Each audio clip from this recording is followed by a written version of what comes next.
5:57 a.m. and we are getting started with the stream and with the work that needs to get done today. I'm going to go out on a run in a bit, and once I do go out on that run, um, when I do go out on that run, I can't be streaming, so we'll have to do today with a little chat from the kitchen. I hope the sound's all right. I hope you can hear me just fine. I have my running gear on. I'm going to make myself a cup of coffee, and then we're going to talk about health and fitness. How are you doing? It is Sunday morning, and it is Sunday morning. It is near the end of March 2025. For those of you who are watching, that means I am Toby, and I am 41 years old, and I'm training to live an active, self-sufficient, and adventurous life. What does that mean? That means that I try to focus on my sleep. I try to sleep 7 to 9 hours in a night, and for the first time in a very long time, I managed to sleep 9.5 hours last night. But apparently they weren't very good hours. That probably has something to do with that glass of wine that I had at the end of the day with the family, with dinner, which maybe also is one of the reasons why I decided to call it an early night. But here we are, feeling good. I do that by minding what I eat. I try to eat consistently within my energy balance. 2,200 calories in a day is like the target. Sometimes do a bit more, sometimes do a bit less, but that's more or less where I would like it to be overall. I try to eat as many vegetables as possible with lunch and dinner, preferring those over more carbs, for example, so there'll be less potatoes, less rice, more greens on my plate. And I try to hit 120 to 150 grams of protein in a day to help with my strength and muscle building goals. Besides that, I do strength training, conditioning training, strength conditioning training, mobility work. And you can see that on the stream every day, basically, except today, because today I'm not doing any strength work before the run, just basically preparing to go on the run. I do that with kettlebells at home, so if that's something you're interested in, you can see what the workout and exercise looks like. Let's see. King J, thanks for dropping by and saying hi. I appreciate you dropping by and saying hello, and I hope you're doing well where you are in the world this Sunday morning and that life is treating you well. And besides that, I try to spend time with people I love and care about, do things that I enjoy, and generally try to live a stress-free life. Health and fitness is like 30 to 45 minutes of my day, specifically the workout portion. But then there's 23 other days, 23 other hours in a day, right?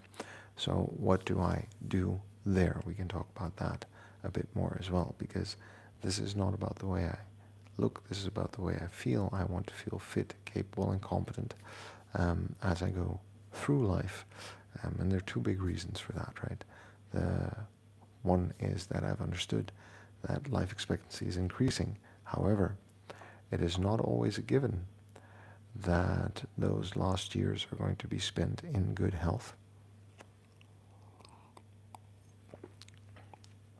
I think there's always some baseline deterioration to expect, but there are also some diseases and discomforts and taxes on our quality of life that can be mitigated and prevented through lifestyle choices. So there's one reason to take this approach already in my 40s to build up the habits and the baselines for a longer and healthier life. The second one is I have two kids.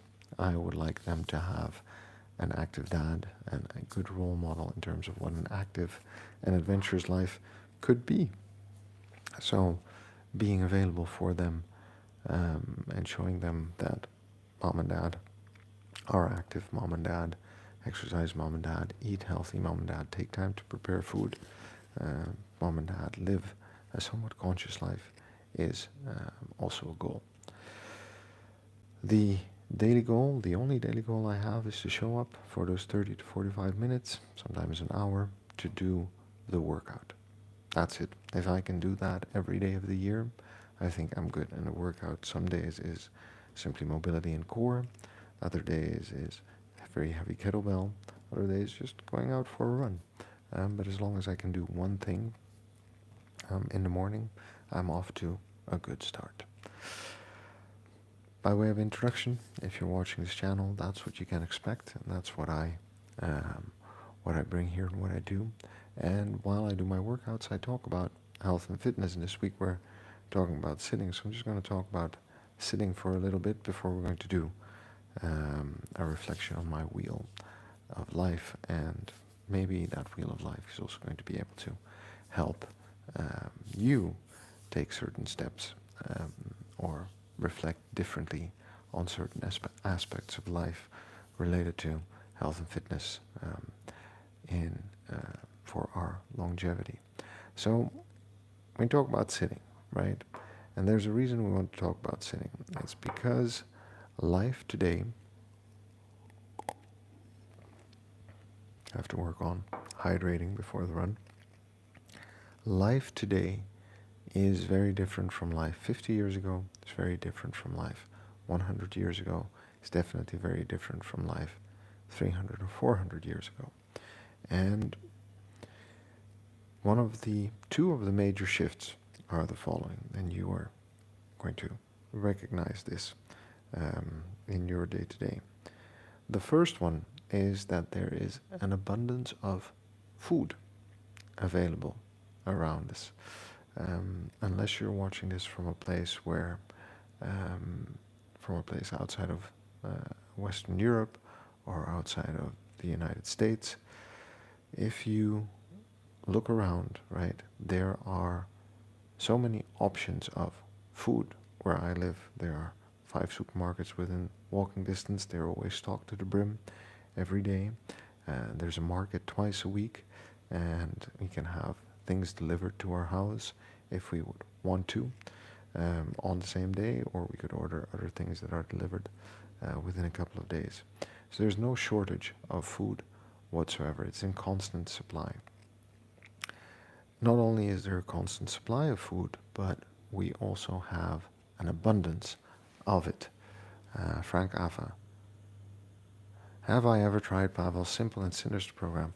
Frank, thanks for dropping by, saying hi. I hope you're doing well, and I hope life is treating you well. And I appreciate you dropping by and asking the question. I have seen it. I have not done it yet, but it is on my list to try and do at some point in the future. It's one of the programs I want to try out. If you have any experience with it, go ahead and let me know. I'd be curious to hear from you what it's like to do that program. So we're talking about the abundance of food, right? There's an abundance of food available. That means that even if we would want to, it is impossible to go anywhere and avoid food altogether. And this is very important. Just keep in mind for the framing of the conversation. The second thing is that the way we live and work has significantly changed. 200-300 years ago, predominantly, we were outdoors working. There was some industrialization. People were starting to move into factories, but a lot of people still worked outdoors. And we were working with our bodies. In other words, we were using our bodies throughout the day. Fast forward to specifically the last 30 or 40 years. Yeah. Something that started probably 50 or 60 years ago. We have started to turn work into something that we do while we're sitting more and more. We do work while we're sitting inside more and more. But not only that,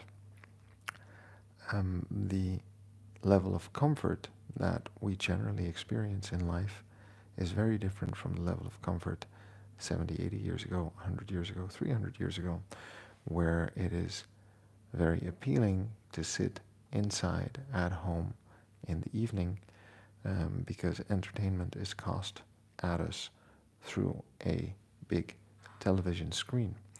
Whereas a long time ago, maybe you would gather around, travel somewhere, most likely walking or on horseback, or you're very fortunate in a carriage. But we are predominantly, we have shifted, and this shift is now endemic to a day, a working day, a living day, where from the moment we get up and from our sleep, which by the way is something we do lying down, right, to sitting for breakfast, maybe a short walk or drive where we're sitting, or ride on a train where we're sitting, to sitting behind a desk, getting up to get a coffee, getting up to go to a meeting room where we sit, to writing emails while we're sitting, to commuting home while we're sitting, to sitting at the dinner table, yeah, to sitting on the couch to watch TV. So there's a lot of sitting there. So there's an abundance of food, there's a lot of sitting. We know a couple of things about the country that I live in. We know that the country that I live in, about 50% of the adults have a slight overweight or more, okay? And there's a percentage of those that are obese. We know that youths aren't moving sufficiently, right? Only 30% actually claims to move sufficiently, and only 70% actually has that activity of sports once a week or more than once a week. So that's anywhere between 700, 800,000 and 300,000 people that are not getting sufficient movement throughout their day already at a young age. And generally, habits that form at a young age are habits that will last us a lifetime, specifically related to sleep, nutrition, and exercise. All right, so that's how we need to frame this conversation. Okay, looking at that kind of situation, let's talk about sitting, because sitting is an independent risk factor for our all-cause mortality, right? Sitting is a risk factor that indicates how likely it is that we might just simply perish. Lemon Cheesy, hola, ¿qué tal? I hope you're doing well, and I hope life is treating you well where you are in the world, that you're having a good end of Saturday or start of Sunday. I'm about to go out on a run. We're doing a quick live stream while I have my coffee to chat about health and fitness, and we're just talking about sitting specifically. In fact, if we sit 8 hours or more, right, we increase that risk of mortality, all-cause mortality, by about 10 to 27%.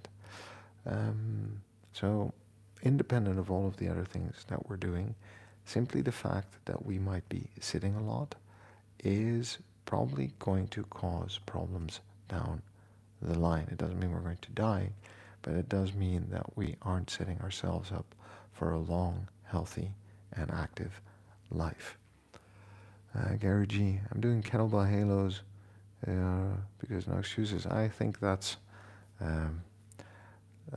not a good idea, and I would suggest seeking medical advice and instruction from a good trainer who doesn't push that hard. And Gary, I hope you're doing well where you are. and life's treating you well this Sunday evening, Sunday morning or Saturday evening. And I appreciate you dropping by and saying hello. Um, so we look at the specific impacts of sitting, right? We can see that instances of cardiovascular disease, we run a greater risk of developing those if we sit a lot. We run a greater risk of developing cancer. We run a greater risk of developing metabolic syndrome, or what we would call prediabetes in the country where I'm at. Um, so it is generally just unhealthy for our metabolic indicators, all right? And this would be independent of the other activity that we do. Just sitting a lot is a problem. Now, whether or not you can or cannot offset that, there is some discussion about that, but it does seem that it is not per se the sitting. You could be lying down and suffer the same consequences probably, but the lack of movement, and in Dutch we have a wonderful word for this, brace your ears, beweegarmoede. So the lack of movement in a day that actually is driving this deterioration and this adverse effects. And it's important to keep that in mind. So even with those 30 to 45 minutes of exercise that I do in a day, might not be sufficient to offset that, but it's a good start. Also, the minimum guidelines of movement, 3 times a week, 30 minutes of moderate intensity exercise, don't seem to be sufficient to offset all of the sitting. Why? Well, supposedly we're supposed to do 1 hour every day of moderate intensity. All right, moderate intensity means bringing our heart rate up to 50, 60, maybe 70% of what we're capable of. All right, 1 hour a day at that level. I don't hit that most days that I'm doing my strength workout. In the next hour when I go running, probably I will. Maybe when I do a light kettlebell session non-stop every minute on the minute, I will, which is Monday morning. But all the other days, probably a bit less than an hour at that intensity continuously. So we need another mitigation strategy. Another way to try to mitigate the adverse effects is by doing 2 minutes of moderate intensity anything every 20 to 30 minutes of the day. Third one obviously is to sit less throughout the day. It's a good question. So I've run through a couple of the health outcomes already. But look, you can sit a lot in one day and not notice a thing. You could sit a lot every day for 40 years and then realize that your health markers may not be as good as they could be if we had more of an active lifestyle. I think that's the main takeaway here, right? Whether that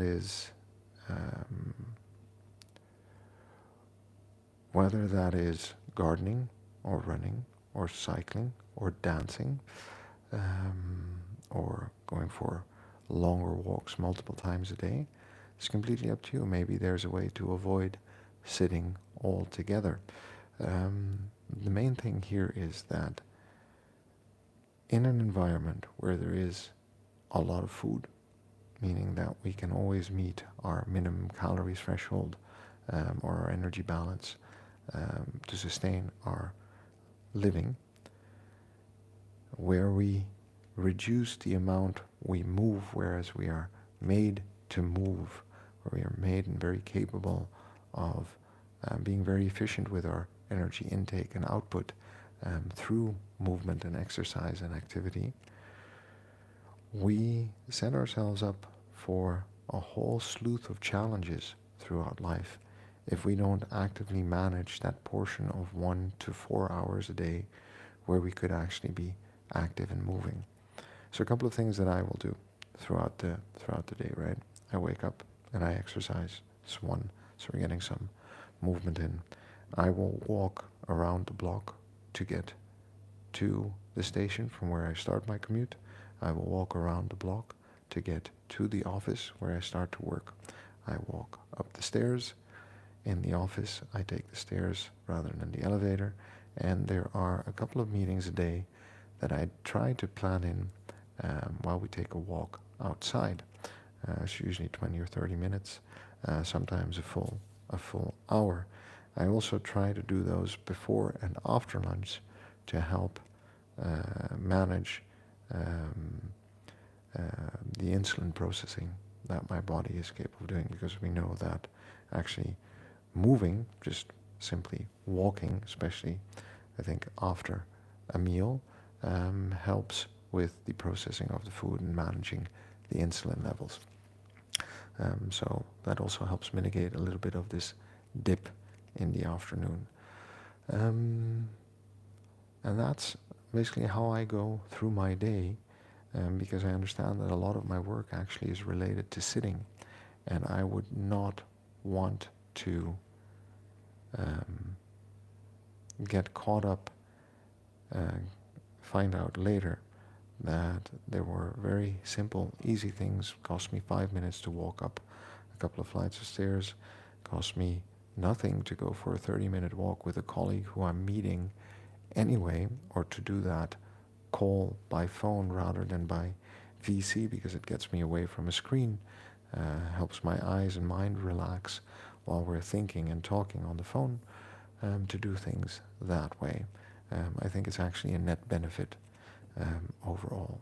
So just keep that in mind when we talk about sitting, when we talk about health, when we talk about long-term health outcomes, is that we want to be aware of the amount of sitting we're doing, how we can frame that in the way our bodies actually function well and optimally, or what we are actually capable of, and then look at ways we can actually do little things throughout the day to break that cycle of sitting every 30 to 60 minutes, if at all possible. Part one, that's what I was thinking about this morning, and I think it's important to keep reiterating this message. Second part, so let's look at, reflect very briefly on where we are on our health and fitness journey from a holistic point of view of life. And for anyone who's been on the channel longer knows that I look at my life when I do this exercise basically around 4 quadrants. That is my health, that is my relationships, that is my financial security, and that is my pursuits, things that I do for the pleasure of doing them. And I like there to be a balance between those 4 things, because those are things that I generally can control myself. Of course, all of that happens in the context of a changing world where a lot of things are happening and changing every day.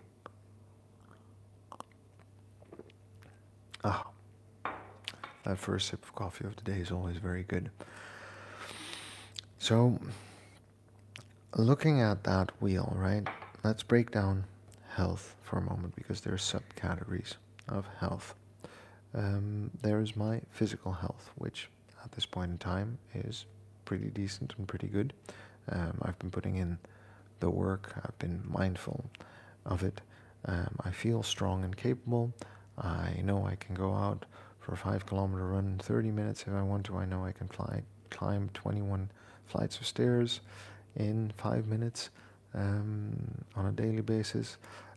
I know I can lift half my body weight off the floor and carry it around for a while with ease. So overall, I think physically, and I'm not aware of any physical ailments or disease that I'm carrying around that I live with. So I'm good there. Emotionally, right? Emotionally, we experience a whole range of emotions throughout the day and throughout our lives, and that is completely fine. I think it's good to be happy, to be angry, to be frustrated, to rejoice, to be sad, um, to feel left out or concerned, to be hopeful, um, to love, to appreciate. I think there's a whole bunch of emotions that we cycle through on a daily basis. And a little neuroscience fact, right, is that we are not able to make decisions without emotions. You take away the capacity someone has to feel emotions, they also become incapable of making decisions. So emotions are important, and experiencing a wide range of emotions throughout the day is, I think, a sign of um, being healthy and well balanced and spaced. If there are predominantly one or the other type of emotions, right? The positive ones or the negative ones. Maybe there's a slight disbalance there, or if we fixate on one or the other too much, you know, the childish love that turns into an obsession because we don't know how to manage it, or the constant anger or frustration with life that might be present. Those are signs to watch out for, because if that sticks around too long, there might be something that we need to address. But for me, right now, emotions are in balance as well, right? So we've got physical health, emotional health, psychological health, mental health. Nomad with dogs. I think posture, standing as well, working. Other options. Yeah, there's actually a whole debate. I can get into it on another video about posture and the pros and cons. The long story short is anything that we do prolonged is not healthy. So maintaining the same posture over time, shifting through different postures, is probably a very good way to actually stay healthier, because it allows our body to rest in different states. A nomad with dogs, thanks for dropping by and saying hi, and I appreciate you dropping by for the chat and leaving a message in the chat. Thanks for that. The psychological health. So, you know, what's my outlook on the world? Look, barring emotions, just generally, I'm very positive. I look at the world as an opportunity. Everyone around me is healthy and doing well. I have my concerns about the world in a general sense, but I think who doesn't on a daily basis? But overall, I think, you know, my outlook on the world is it's okay. So that check.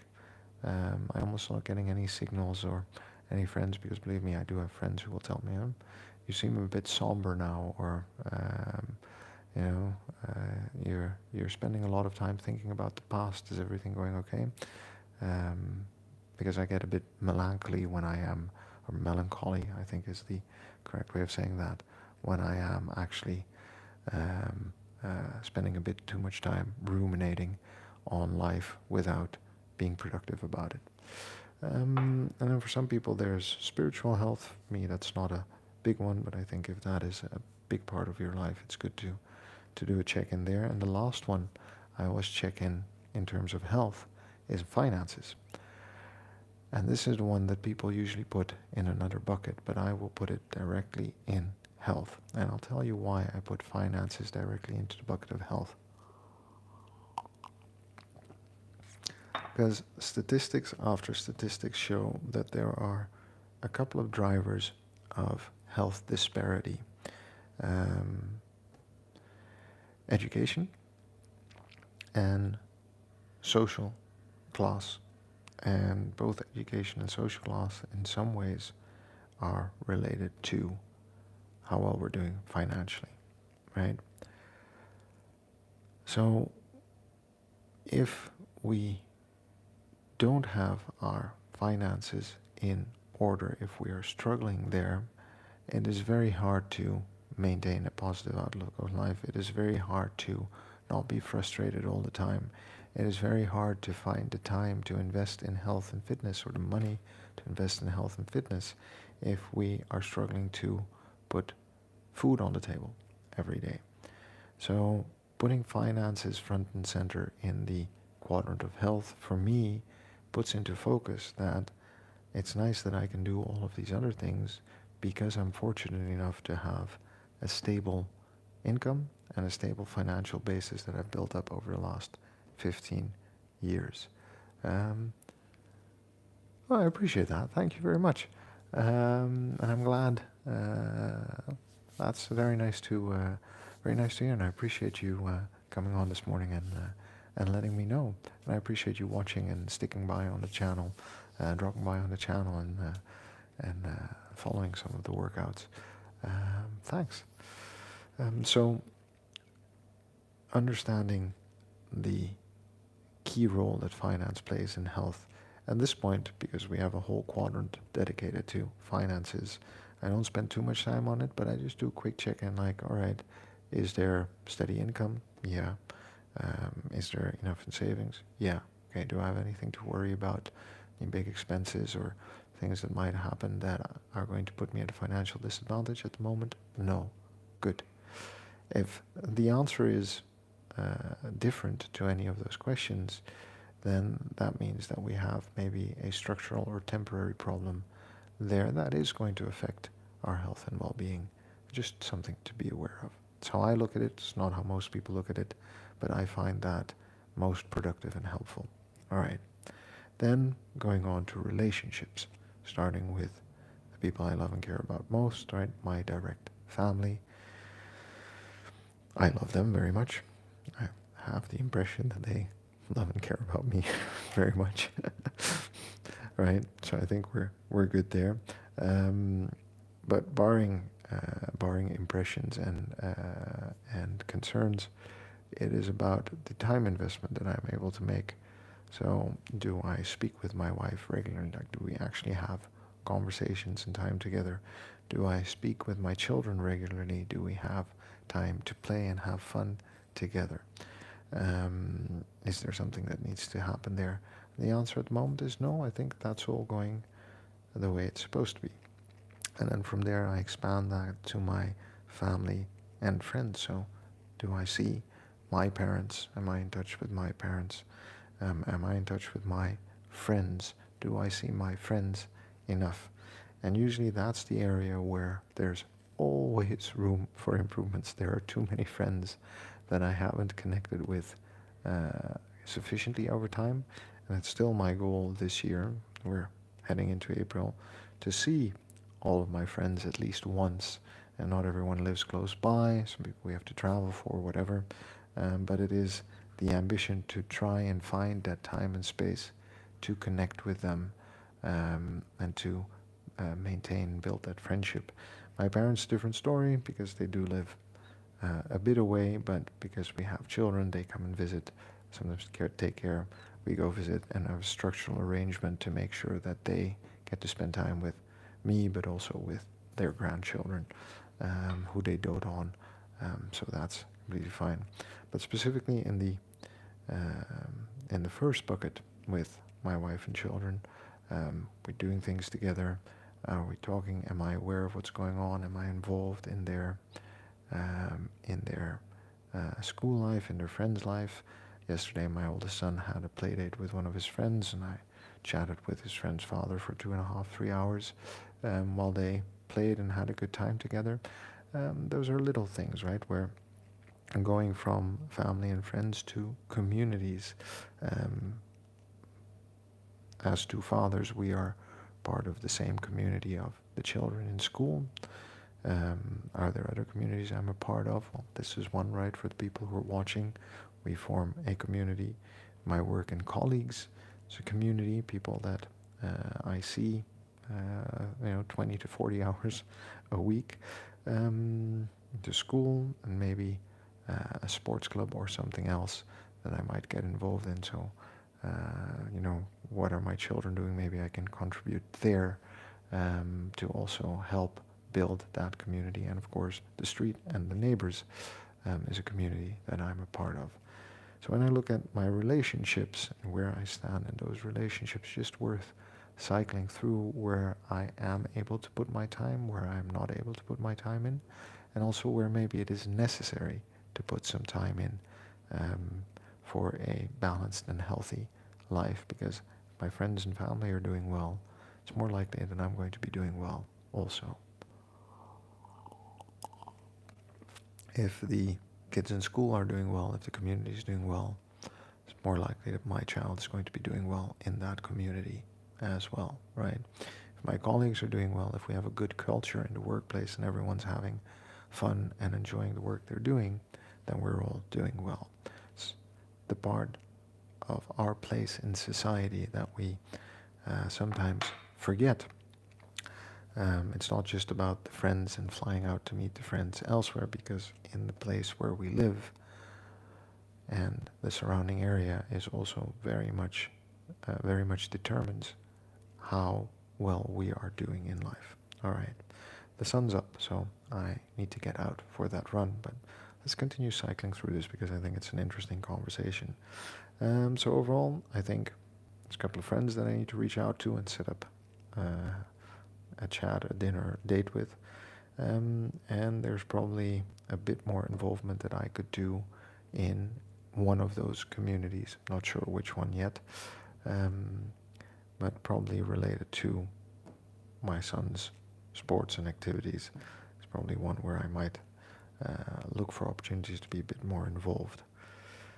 Finances, big one, right? So the top half, health, relationships, the bottom half, finances. Basically 3 quadrants: income, savings, and investments for the future. All right, now I'm not a financial advisor, just like I'm not a doctor or a health coach, but you do want to probably have an idea of where you stand in those 3 areas, and also a strategy on how you're going to optimize those for life. And remember what I said in the first quadrant: if we're struggling financially, a lot of the other things don't fall into place. It spills over into relationships as well, right? Because when we're financially tight, and there's a birthday; when we're financially tight, and there's a trip; when we're financially tight, and there's an outing, it creates stress and frustration, because we either can't participate or we have to forego something to participate. And this causes all kinds of challenges for us as people. So this is an important quadrant, but I do think it is beneficial to understand that that doesn't have to mean we are ultra wealthy or ultra rich, but there should be enough for us to live that healthy and connected life without concern. Stable income. First question: is there stable income for the foreseeable future, for the next 3 to 6 months, or is that concerning? And of that income, is it possible for me to put aside any for savings? Do I have sufficient savings to live maybe 3 to 6 months should that stable income fall away? Those two go hand in hand. I think that's a foundational starting point, right? At least 1 month, preferably 3 months, ideally 6 months, just of saving, just in case there's a big out-of-pocket expense, a dishwasher breaks, or a fridge breaks, or a car breaks down, or something else, unexpected medical expense, whatever. That needs to be in balance, and that can be really hard to do in some places in the world. This requires some discipline, but also some opportunity,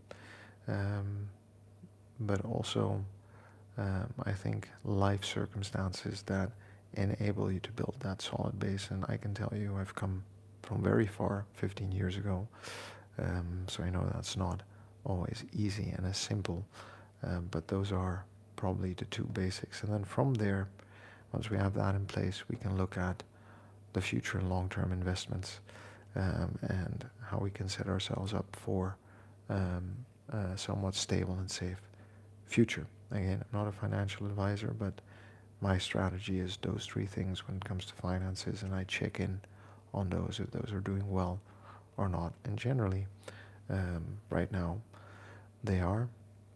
Things might change on a whim, but at the moment, for me at least, all three are properly balanced and in place. And then there is the final one, which is the pursuits, the things that I enjoy doing for the sake of doing them. And there are two. And they're both related to creativity. So it's the channel that we're watching, the stream. This is pure fun for me. I wake up anyway in the morning, I turn on the camera, we talk. I enjoy creating content, thinking about what I might talk about, talking about that in what I hope is an interesting and useful way. The other one is creative writing, which I haven't been doing enough of lately, which I'm looking for a way to get back to. But since I've put a lot of focus on building this channel and trying to get it up to 2,000 subscribers this year, and kind of like having this constant flow of content as a part of talking to people, and specifically men and boys, about short and long-term health and fitness, and where, you know, what I think matters in life. That's taken up a lot of time. Once that's done, I will get back to creative writing as well. Giuseppe Camoli, hello, thanks for dropping by, saying hi, and I appreciate you dropping by on my channel and giving me a wave and nod, and I hope you're well where you are in the world. It is 6:39 a.m.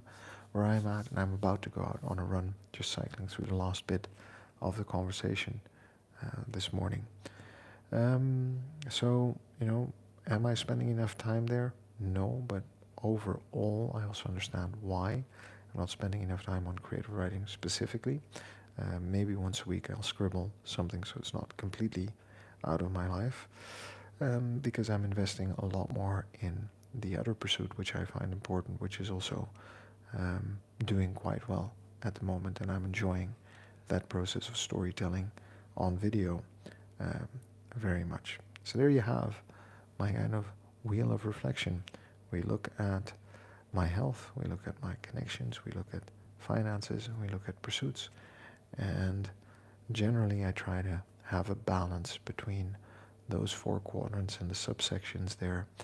And usually by reflecting on this once a month, I will see where I want to invest a bit more time, or where I'm overinvested, where I should pull back and maybe do something slightly different. G's88, what's my opinion on fasting? Well, opinions are, you know, there are 8 billion opinions in the world at the moment, right? Thanks for dropping by and saying hi, and I appreciate you dropping by and asking me a question. I hope you're doing well where you are in the world right now. I always say health and fitness is very personal. So everyone has a say and a choice in what they do and what they feel works for them. There are certain facts that we need to recognize and deal with. And there are preferences that we need to recognize and deal with. And then kind of like through experimentation figure out what works for us, right?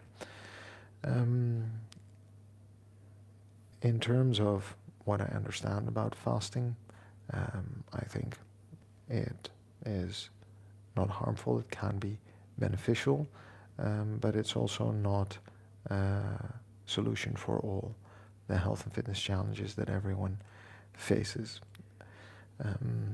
So it's worth looking into, understanding the mechanisms, understanding what it is and the different types and the different effects it can have on our health and fitness. There is biologically nothing wrong with going without food for 24 hours. Right? We're built to survive that. I think there is a lot to be said for getting sufficient nutrients in on a daily basis for us to function well and be able.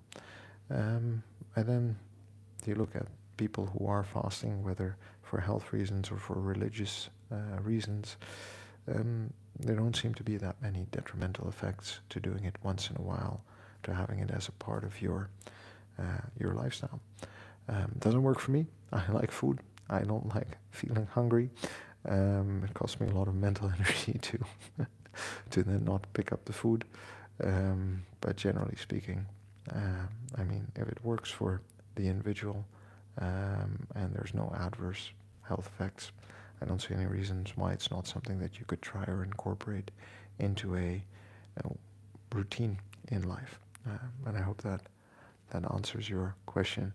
Sam Shaw, thanks for dropping by.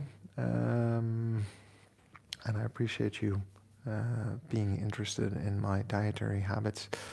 Sausage is not something that is regularly on the menu, too greasy, so there's more lean meats that find their way onto my menu. Mr. Too Good, curious what we're going to do with $99. Raya, I've also been getting back into creative writing recently. I'm very glad that you like those insights.